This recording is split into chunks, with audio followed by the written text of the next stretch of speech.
अस्सलाम वालेकुम जी, की हाल है तुहाडा सारिਆਂ ਦਾ। ਅੱਜ जी साडा व्लॉग नंबर 4।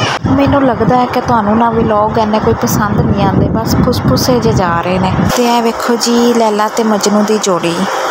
तो यह जी बिल्ली है ना, यह बड़ी खराब है। इन्हें मगर बड़े पिल्ले लाए जे। खोरे इहदा रंग चिट्टा है, कोई समझ नहीं आती। तो सारे ये को डरते भी बड़ा ने।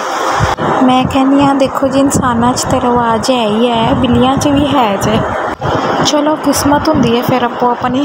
है जनाब शाम का टाइम है, तो हवा बहुत अच्छी चल रही सी शाम टाइम। मैं तो पिछे सही च आ गई तो पौधे शौधे देख रही सी। तो यह जी मेरी गंदी औलाद है ना, इन्हें अज दोपहर टाइम ना बड़ा ही तंग किया है, सुती नहीं अज। मैं फिर इन्हू फड़ के इधर लै आई। मैं क्या लै तू फिर टुर मिट्टी खा तो राज़ी हो जा, मेरी खैर है। लो जी इत्थे टुरदे फिरदे मैं वेख्या कि गड्डी का जो टायर है ना, वो ही ठुस होया पिया। मैं फिर अंदरों चुक ली मशीन। मैं क्या चलो अज आप ही हवा भर के वेखने भरी जाती है कि नहीं।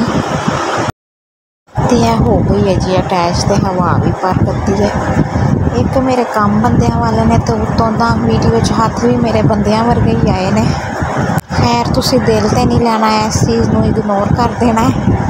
तो आखिरकार मिशन सक्सैसफुल हो गया।